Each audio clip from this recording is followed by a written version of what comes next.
जय शंकर, हर हर शंकर। परम पूज्य Swami ji, south India education society के अध्यक्ष श्री वी शंकर, सचिव श्री सेतु रमन, आज ही इसी मंच पर पुरस्कृत हुए स्वामी तेजोमयानंद जी, श्री अमिताभ बच्चन जी, श्री सेम पेट्रोदा जी और इस गरिमामय समारोह में उपस्थित मेरे बहुत ही स्नेही भाइयों और बहनों, सबसे पहले तो मैं स्वामी जयेंद्र सरस्वती जी के श्री चरणों में अपना प्रणाम निवेदन करती हूं और उसके बाद जूरी के उन सदस्यों के प्रति कृतज्ञता ज्ञापित करती हूं जिन्होंने Swami Chandrashekhar Saraswati national eminence award के लिए मुझे चुना। मित्रों, राजनीतिक क्षेत्र में पुरस्कार तो अनेक मिले हैं, लेकिन आज का ये पुरस्कार स्वामी जी पुरस्कार नहीं, मेरे लिए आशीर्वाद है। साक्षात परमाचार्य जी का आशीर्वाद, साक्षात शंकर का आशीर्वाद। इसीलिए पुरस्कार मिलने पर प्रसन्नता होती है, पर आज अपने आप को धन्य महसूस कर रही हूं। ये आशीर्वाद प्राप्त करके मैं धन्य हुई।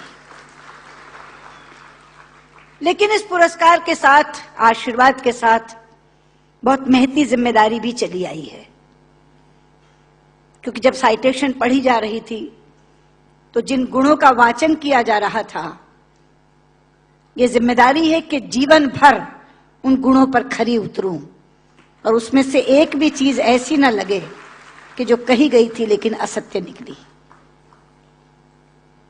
साइटेशन का वाचन संस्कृत में हुआ। शंकर जी, संस्कृत के प्रति आपकी निष्ठा और अनुराग देखकर मेरा मन बहुत प्रफुल्लित हुआ है, क्योंकि शायद कम लोगों को यहां यह मालूम हो कि संस्कृत विश्व की सबसे वैज्ञानिक भाषा है। सेम पेट्रोदा यहां बैठे हैं, वो साक्षी होंगे इस बात के कि जब दुनिया में टॉकिंग कंप्यूटर बनाने की बात चली तो प्रश्न उठा कि कौन सी भाषा उसके लिए चुनी जाए, क्योंकि कंप्यूटर का अपना कोई विवेक नहीं होता। जो आप बोलते हैं वही वो लिखता है और जो लिखा जाता दिया जाता है उसी को वो पढ़ता है। इसलिए भाषा व्याकरण की दृष्टि से भी वैज्ञानिक होनी चाहिए और ध्वनि की दृष्टि से भी। जो बोला जाए वही वो पढ़े। आज गर्व से माथा ऊंचा करके कह सकती हूं कि विश्व की तमाम भाषाओं की समीक्षा करने के बाद जिस भाषा को सर्वथा उपयुक्त पाया गया कंप्यूटर के लिए, वो संस्कृत है। क्योंकि जैसे अंग्रेजी में NO नो भी नो है और KNOW भी नो है। अब अगर आप कंप्यूटर को बोलें आई नो दिस, तो लिखेगा INO नो दिस, कोई अर्थ ही नहीं निकलेगा उसका। कहीं T साइलेंट हो जाता है तो कहीं E साइलेंट हो जाता है। बोलते हैं, लिखते हैं एंटरप्रेन्योर, बोलते हैं एंटरप्रेन्योर। वो विवेकहीन कंप्यूटर कैसे देखेगा इसको? लेकिन संस्कृत में जो बोला जाता है वही लिखा जाता है। यहां तक कि छोटी ई और छोटे ऊ की मात्रा की ध्वनियां भी अलग है। इति, यदि आपने छोटा बोला तो इति, लेकिन दही, बड़ी की मात्रा बोला तो दही। तो जो बोलेंगे वो लिखेगा, जो लिखेगा वही पढ़ेगा। लेकिन केवल ध्वनि की बात नहीं, मैं संस्कृत की वैज्ञानिकता के दो उदाहरण आपको देना चाहूंगी।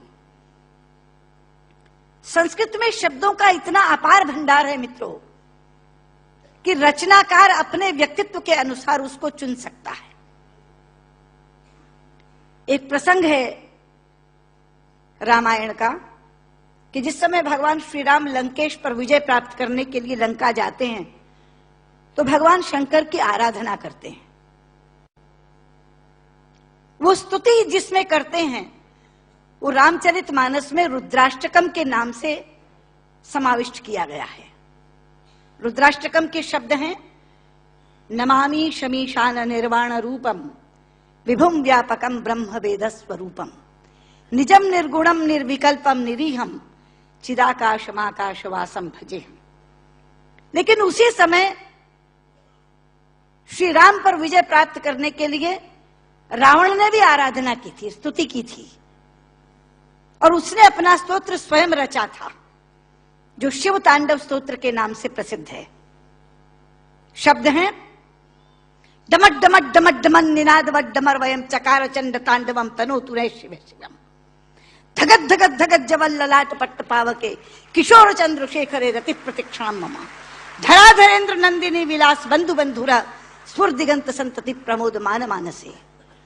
यहां बैठे किसी एक 5 वर्ष के बालक के सामने यदि मैं केवल ये 2 श्लोक रख दूं और ये कहूं कि बच्चा ये बताओ इसमें से कौन सा रावण ने रचा होगा और कौन सा राम ने पढ़ा होगा, तो बिना कुछ जाने वो कहेगा कि डमट डमट डमट डमन ये रावण का श्लोक होगा, क्योंकि शब्द उसके व्यक्तित्व से मेल खाते हैं। और नमामि शमीशान निर्वाण रूपम राम ने कहा होगा। यह है संस्कृत की वैज्ञानिकता।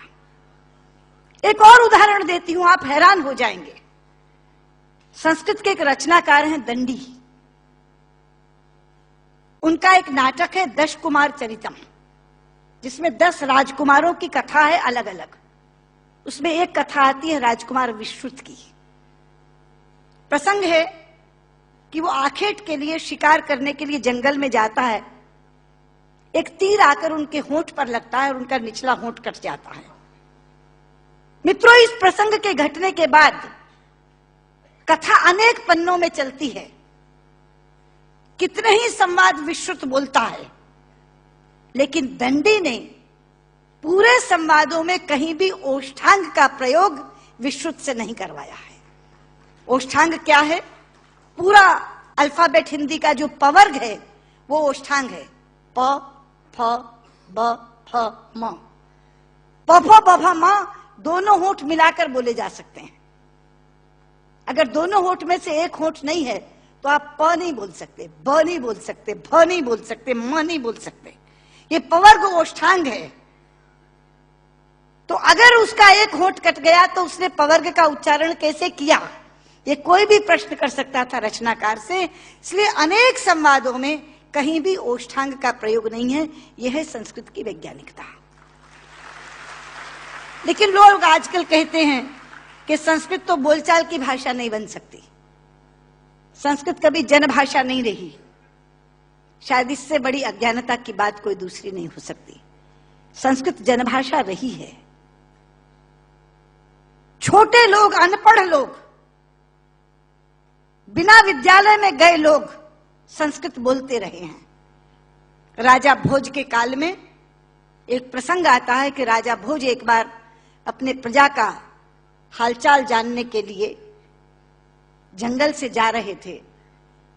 सामने से एक लकड़हारा आ रहा था। उसने लकड़ियां काटकर अपने सिर पर रखी हुई थी, पसीनों पसीन था। राजा ने लकड़हारे को देखा तो तब संस्कृत में ही बातचीत होती थी, संस्कृत ही जनभाषा थी। तो राजा ने लकड़हारे से कहा, किमते भारम बाधती, क्या ये भार तुम्हें कष्ट पहुंचा रहा है?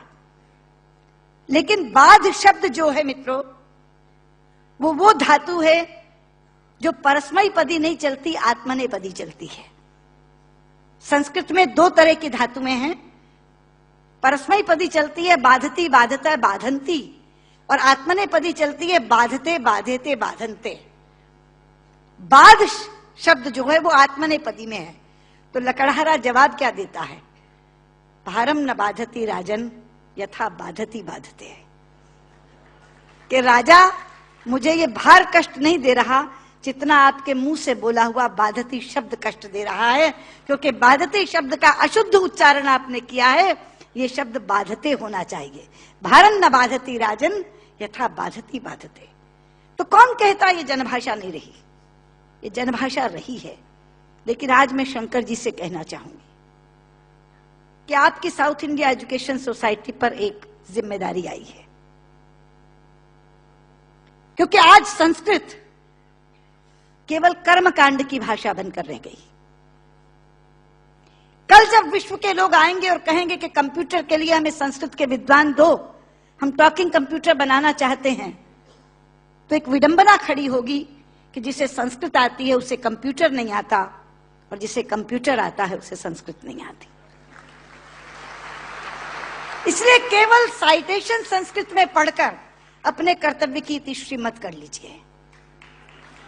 साउथ इंडिया एजुकेशन सोसाइटी का ये फर्ज बनता है, ये कर्तव्य बनता है कि वो ऐसे लोग पैदा करे जो संस्कृत और कंप्यूटर दोनों के परम विद्वान बने, और उस समय जब हमारे सामने ये बोध आकर के खड़ा हो, ये विषय आकर के खड़ा हो कि टॉकिंग कंप्यूटर के लिए संस्कृत के विद्वान चाहिए, तो साउथ इंडिया एजुकेशन सोसाइटी कहे ये लीजिए, हम देते हैं जो संस्कृत के भी ज्ञाता हैं और कंप्यूटर के भी ज्ञाता हैं। क्योंकि अथाह भंडार भरा पड़ा है हमारे ज्ञान का, हमारे शास्त्र, हमारे उपनिषद, हमारे ग्रंथ, और उन ग्रंथों की सोच लोगों तक पहुंची नहीं। आज अभी शंकर जी अपने प्रारंभिक वक्तव्य में कह रहे थे, उदार चरिता नाम वसुधैव कुटुंबकम। ये संस्कृत जानने वाले की सोच है। संस्कृत बोलने वाला पूरी पृथ्वी को परिवार मानता है, वसुधैव कुटुंबकम। संस्कृत बोलने वाला पृथ्वी को परिवार मानता है, और अंग्रेजी बोलने वाला विश्व को बाजार मानता है। और ये सोच का अंतर है, क्योंकि परिवार में प्यार होता है मित्रों, बाजार में व्यापार होता है, केवल व्यापार, शुद्ध व्यापार। लेकिन ये कौन बताएगा लोगों को कि भारतीय संस्कृति में पूरी पृथ्वी को, पूरी वसुधा को कुटुंब मानने की भावना है। सर्वे भवन्तु सुखिनः, हम तो सर्व की बात करते हैं, सर्वे सन्तु निरामया, सर्वे भद्राणि पश्यन्तु मा कश्चित् दुर्भाग् भवेत्। सर्व के कल्याण की कामना किसने की है? लोग अपनी अपनी बात करते हैं, लेकिन ये है वो भारतीय संस्कृति जो सर्व के कल्याण की कामना करती है।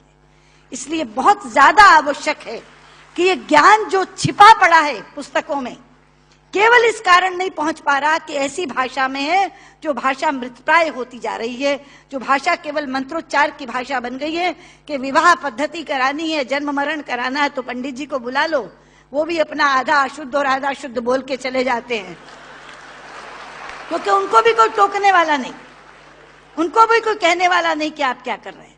इसलिए साउथ इंडिया एजुकेशन सोसाइटी पर यह जिम्मेदारी आई है, आप इस काम को करें। और मैंने अभी जब आप बैठे थे तो मैंने आपसे कहा था कि जो 2.5 लाख का पुरस्कार आपने मुझे दिया है, मैं आपको वापस करती हूं। आप इसी पुण्य कार्य में आप उसका इस्तेमाल करें, और ये काम आप जरूर करेंगे।